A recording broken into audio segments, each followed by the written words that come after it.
and maybe, just maybe, makes the bankers suddenly very fond of the regulators because guess what? Maybe they're going to protect them from the new disruptive forces. Hello and welcome to Let's Invest, a channel for focus investors, cryptocurrency enthusiasts, and hopeful opportunists. Today we're going to be reviewing some clips of what the big bankers of the world have to say about Bitcoin, and we will be discussing the threats to the future of cryptocurrency. Today we'll be looking at statements made by notable figures in the banking industry, specifically Christine Lagarde, the managing director of the International Monetary Fund in Washington, D.C., and the host you saw in the intro, Gillian Tett, the managing editor of the Financial Times. These clips are taken from Davos 2016, which was held last January and is held every January by the World Economic Forum. The section we'll be looking at today was called The Transformation of Finance. I'm going to go ahead and play the full statement by Gillian Tett that you saw in the intro and see what she admits about the collusion between the government regulators and the big banks when it comes to the future of Bitcoin. Now, as someone who's a journalist and paid to be cynical, my day job is I oversee the Financial Times in North America. There's part of me that thinks, well, maybe this is just a new way to distract people from some of the underlying problems that still haven't been solved in the core of banking. Certainly, if you talk to bankers, their in-trays are still bulging with regulatory issues. Or you can say, actually, this is the real story. And while we've all been worrying about the backward-looking crisis in the last 2 years, we've been fighting the last war. In fact, the biggest challenge to incumbent bankers today is not the crisis in regulation, but the new players. Or you could say, actually, this is going to be what revitalizes banking and allows the bankers to suddenly become beloved by everybody, and maybe, just maybe, makes the bankers suddenly very fond of the regulators because guess what? Maybe they're going to protect them from the new disruptive forces. Alright, so you can clearly see that the new disruptive forces, as Gillian calls them, are certainly cryptocurrencies and decentralized banking.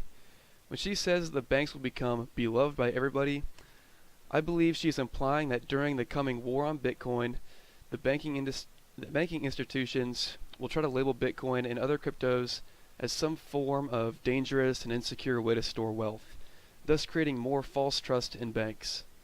However, the most alarming statement to those invested in cryptos that was said by Gillian is her prediction that the regulators of the government will come and help out the banking industry by trying to regulate the threat of Bitcoin out of existence.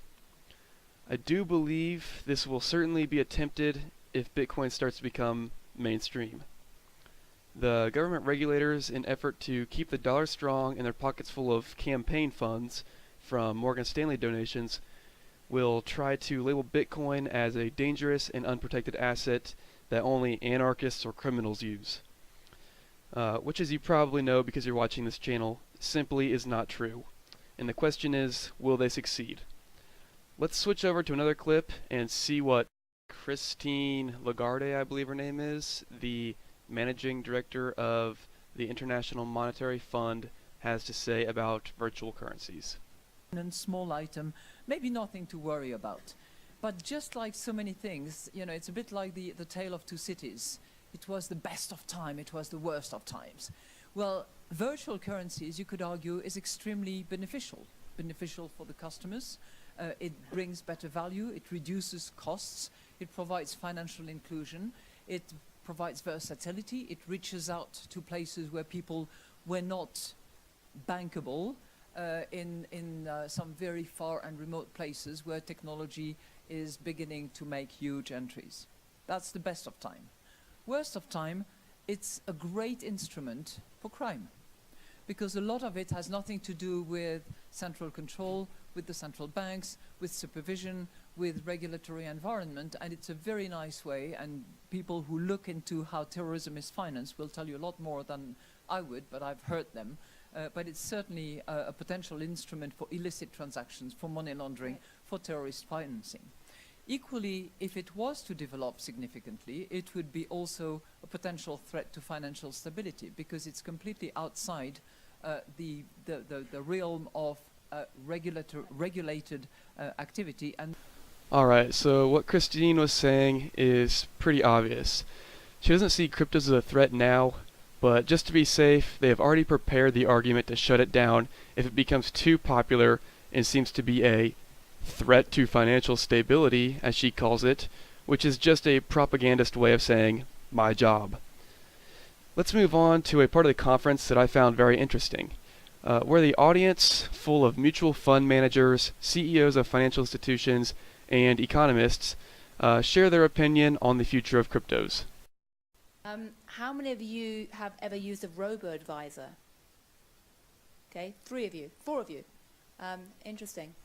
And how many of you have faith that blockchain is a viable product or process that will actually form part of financing in the next, say, 4 or 5 years? Someone's got put 2 hands up. They're such an enthusiast. Probably CEO for blockchain. Okay, right. Exactly. Well, okay. Well, that I must say, okay, bad news. That's only about a third. The other 2/3 of the audience are looking a bit suspicious about this. What?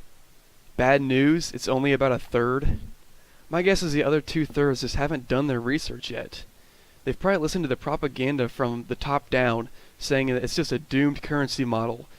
Although I'm being pretty harsh, I'm not calling the most successful bankers in the world stupid. After watching the whole section, it's clear to me that most of the speakers really have done their homework on cryptos.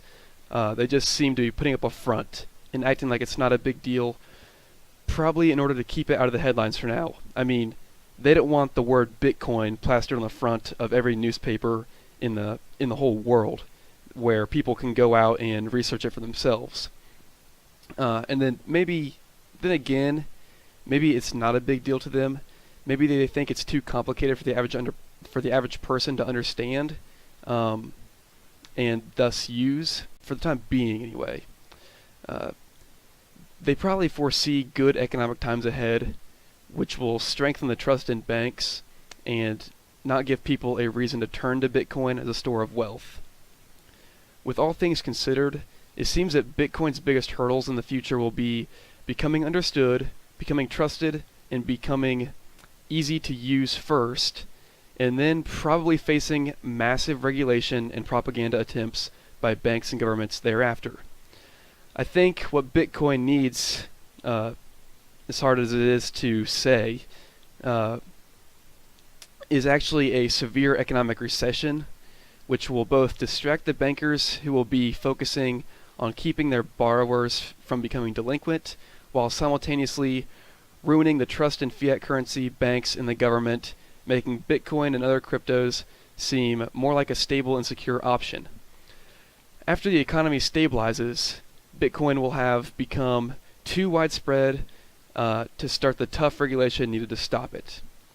It would kind of be like, starting a forest fire while distracting the firefighters with a car crash, to put it in some pretty terrible terms that are easy to understand. So, objectively, who do you think will win? The banks or the cryptos? Or maybe somewhere in between?